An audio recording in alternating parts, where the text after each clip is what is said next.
நம்ம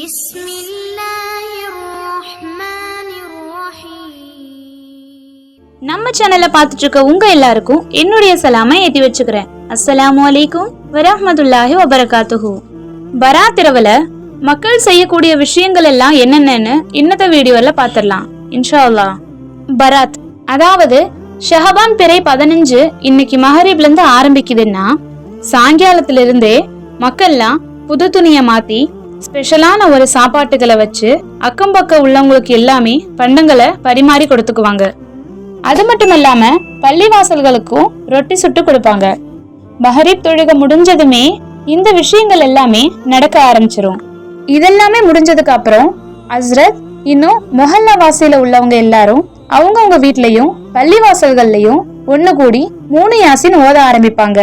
ஒவ்வொரு யாசின் ஓதி முடிஞ்சதுக்கு அப்புறமும் ஒரு துவா. முதல் யாசின் எதுக்குன்னா நாம செஞ்ச பாவத்தினுடைய மன்னிப்பிற்காக துவா செய்யறதுக்காக அந்த முதல் யாசினை ஓதுறது. 2வது யாசின் கபராளிகளுக்கு ஹதியா செய்வாங்க அந்த யாசினை ஓதி. 3வது யாசின் என்னன்னா நம்ம வீட்டினுடைய பர்க்கத்துக்காகவும் நம்மளுடைய மொஹல்லாவினுடைய பர்க்கத்துக்காகவும் 3வது யாசின் ஓதுவாங்க. அப்புறமா வழக்கமா நம்ம 8 மணிக்கு தொழக்கூடிய இஷா தொழுகைய இரவு 10 மணிக்கு தொழுவாங்க. இஷா தொழுகையையும் வித்திர தொழுகையும் முடிச்சதுக்கு அப்புறமா ஒரு பயான் நிகழ்ச்சி நடக்கும். பயான் நிகழ்ச்சி எல்லாம் முடிஞ்சதுக்கு அப்புறம் கொஞ்சமா இலை பாடுறதுக்காக டீ டைமும் இருக்கும். அப்புறமா எல்லாரும் மறுபடியும் ஒழு செஞ்சு தஸ்பீ நஃபில் தொழுகையும் தொழுவாங்க. வேணும்னா மேற்கொண்டு அதிகமா நஃபில் தொழுகைகளையும் தொழுது துவாவும் செய்வாங்க. அப்புறம் பராத்தினுடைய இரவப்போ அல்லாஹு தாலா முதல் வானத்திற்கு தன்னுடைய அடியார்கள் கேட்கக்கூடிய துவாக்கள் அனைத்தையும் நிறைவேற்றுவான்னு சொல்றாங்க. ஆனா இதனுடைய உண்மைத்தன்மை என்னன்னு தெரியுமா? அல்லாஹு தாலா பராத் அன்னைக்கு மட்டும் முதல் வானத்துக்கு வரமாட்டான்.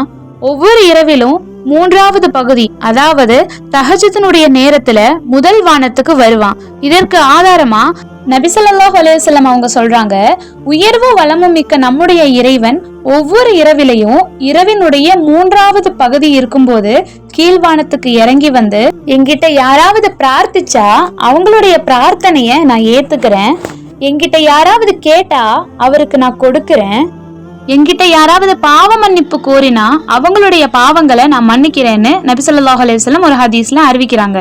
இந்த ஹதீஸ்ல இருந்து இறைவன் பராத் இரவுல மட்டும் முதல் வானத்துக்கு வர்றதில்ல, ஒவ்வொரு இரவும் தான் வராங்கிறது நல்லாவே தெரியுது.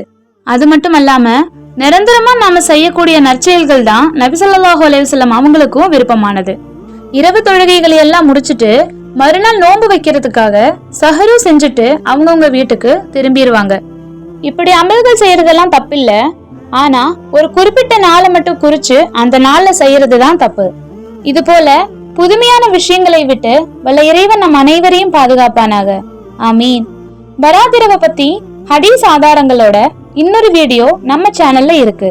அந்த வீடியோவை பார்க்காதவங்க டிஸ்கிரிப்ஷன்ல லிங்க் இருக்கு, செக் பண்ணிக்கோங்க. எனவே முஹ்மீன்களே, ஒரு அமலை செஞ்சா முடிஞ்ச வர ஒரு நாளை குறிப்பிட்டு செய்யாம நிலையா நிரந்தரமா அமல் செய்ய அல்லாஹ் நம் அனைவருக்கும் கிருபை செய்வானாக. இத பத்தி தெரியாத உங்க நண்பர்களுக்கு இந்த வீடியோவை ஷேர் பண்ணுங்க. மறக்காம நம்ம சேனலை சப்ஸ்கிரைப் பண்ணிக்கோங்க. அஸ்ஸலாமு அலைக்கும் வரஹ்மத்துல்லாஹி வபரகாத்துஹு.